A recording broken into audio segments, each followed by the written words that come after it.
Hello everyone, Charles Watts here. Welcome back to Inside Arsenal. It's Tuesday morning and I'm sure you are waking up feeling very, very good about yourselves after what we saw last night. I say last night, I'm actually recording this last night, pre-recording this show because I am out this morning, or by the time you're watching this, so I wasn't able to do it. So I'm recording it from my dad's house where I've just watched the game.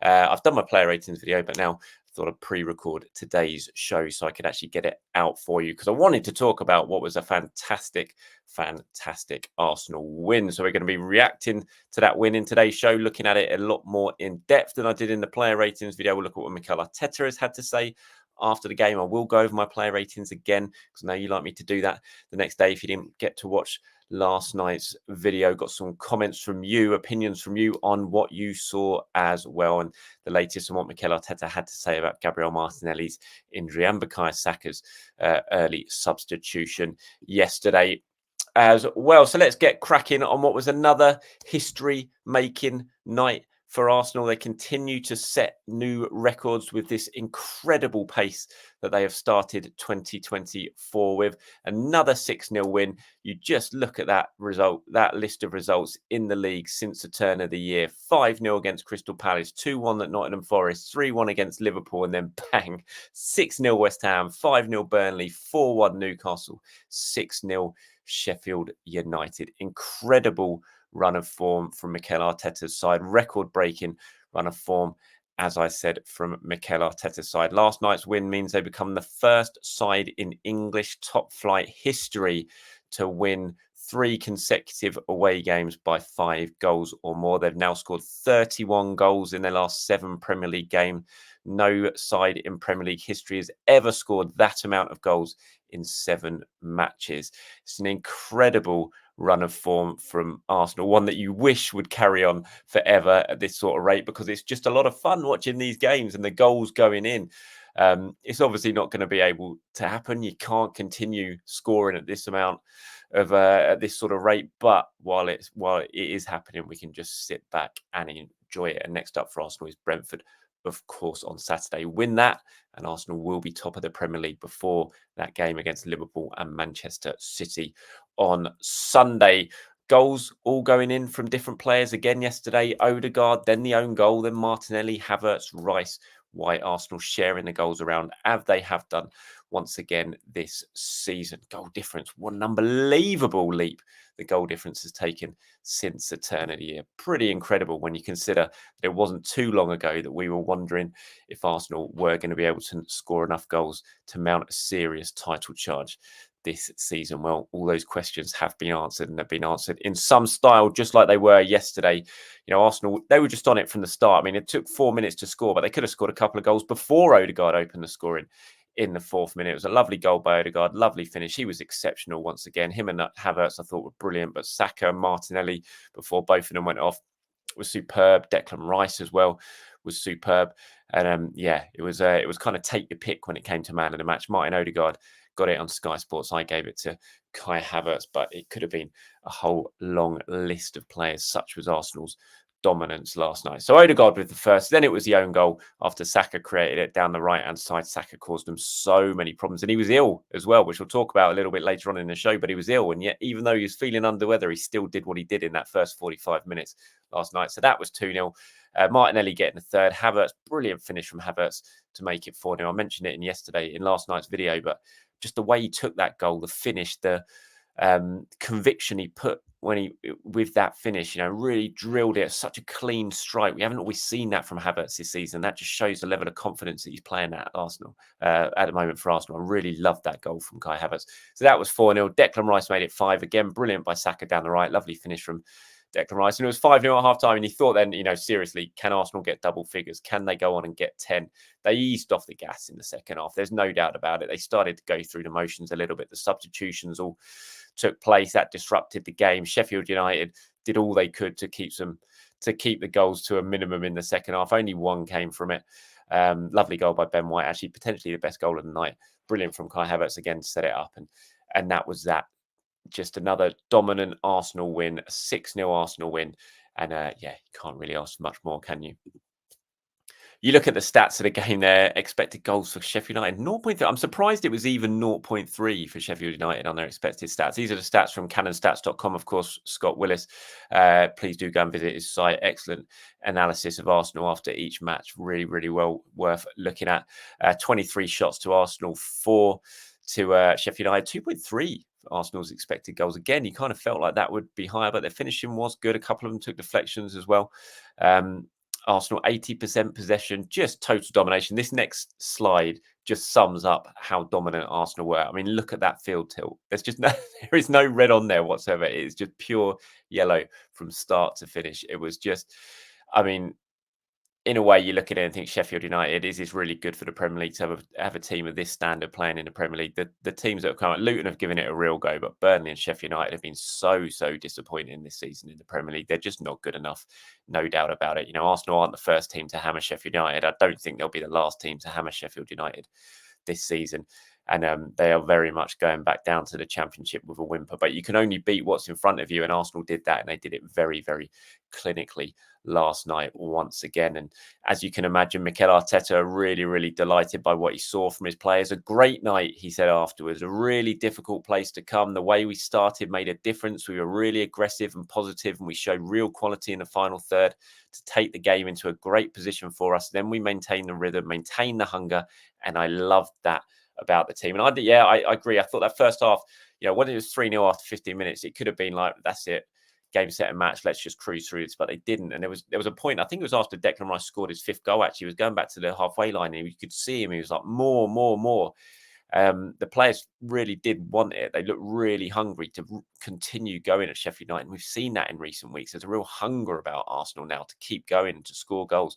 The first time we've really seen that tail off, I thought, was probably the last half an hour or so yesterday when the substitutions came on. But I don't think you can really complain too much about that. Mikel was asked afterwards, you know, is the team really, really peaking now at the right time, unlike what happened last season, where the peak seemed to come in the first half of the season and then the second half of the season was kind of desperately clinging on, trying to maintain that early season form? And he said, yes, for sure. And obviously picking the right players that could bring something that we didn't have to the squad. They're certainly doing that, also improving every player and the mechanisms and the culture around the team.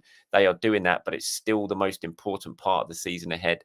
That's for sure. He was asked about goal difference and the difference that has made for Arsenal and how important it could be. So we don't know. The fact we're scoring many goals and not conceding is a great sign, but it's about winning every game now. And that's the demand these two teams have set over the past few years. And that's a task ahead of us. And of course, he means Liverpool and Manchester City by that. But when you look at what City are doing and you look at what Liverpool are doing, but then you look at Arsenal's numbers this season and the goal difference. You know, they're 10 ahead of Man City in goal difference, which is remarkable. I think they're 6 ahead of Liverpool as well. They've scored more goals than anyone in so far in the Premier League. They've conceded less goals than anyone in the Premier League this season. You know, the numbers are remarkable what Arsenal are producing right now. It's just going to be really interesting, really exciting to see how they can continue that. Brentford's huge now. Every game is absolutely huge now. But if Arsenal can beat Brentford on Saturday, the 5:30 p.m. kickoff, they can get the job done at home, then they're going to be top of the Premier League for the first time since Christmas. And then they can sit back and just see what happens between Liverpool and Manchester City 24 hours earlier. You know, Arsenal had all the pressure on them last night against Sheffield United. They went into it last. Everyone had won, even Aston Villa, even Tottenham. Of course, Liverpool, Man City had done what they'd done. So it was all eyes on Arsenal. Could they follow that up? Yes, they were playing Sheffield United. Yes, they were expected to win, but they still had to go out there and do it.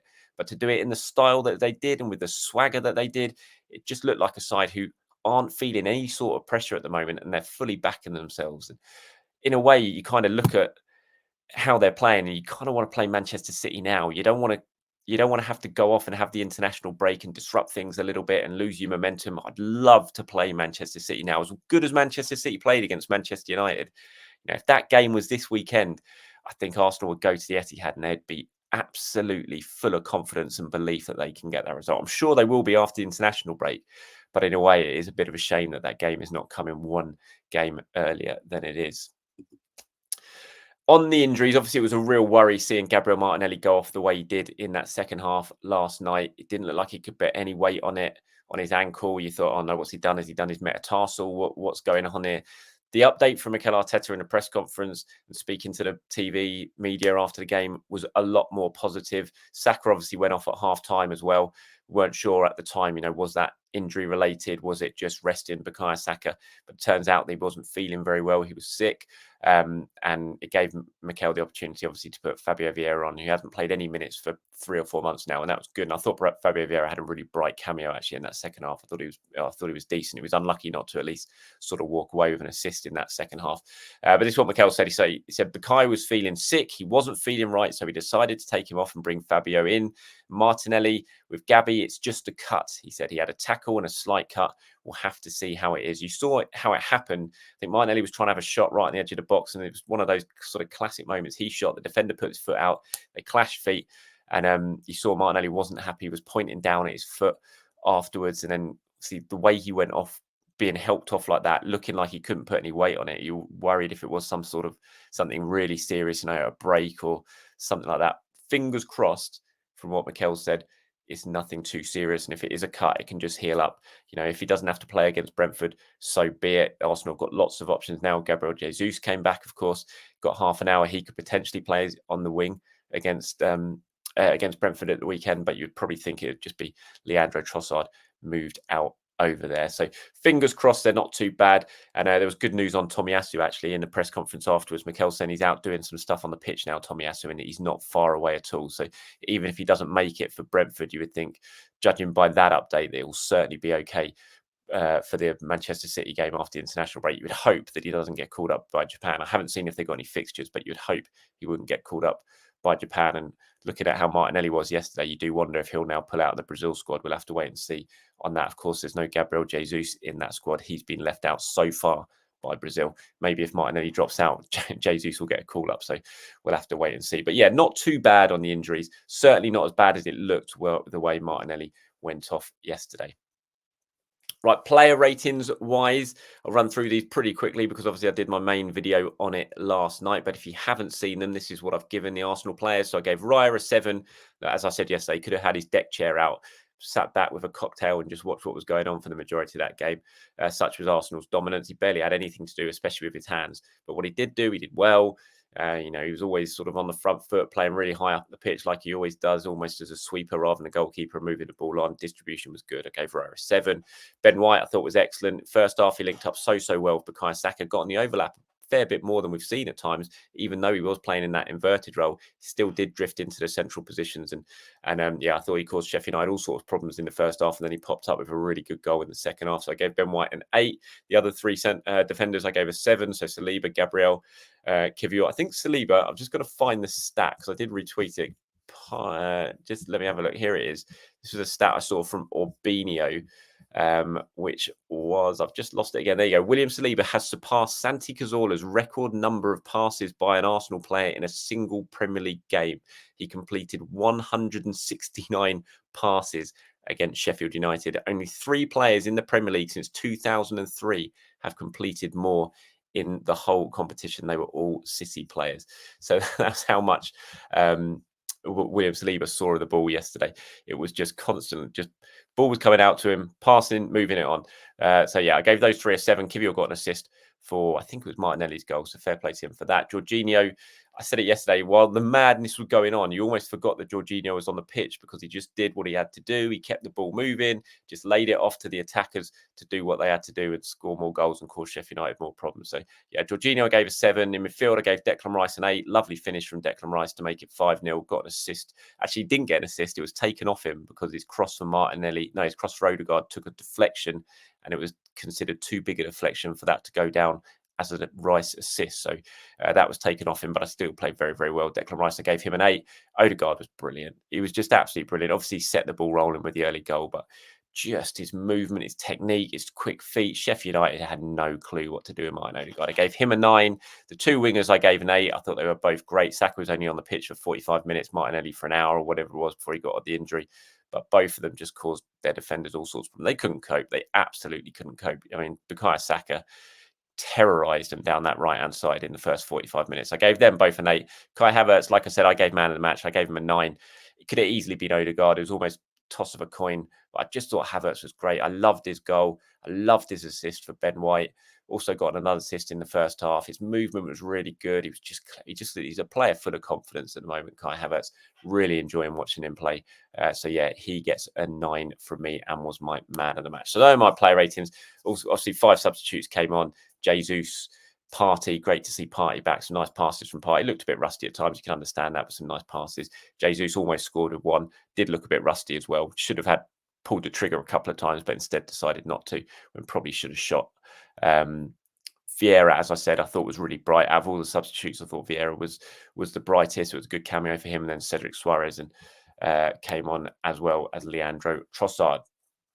Right, moving on to some of your comments now before I wrap this one up. Nostradamus86 says, Charles, firstly, the first half almost felt like a dream, woken up by a reality hit with White's left foot cracker.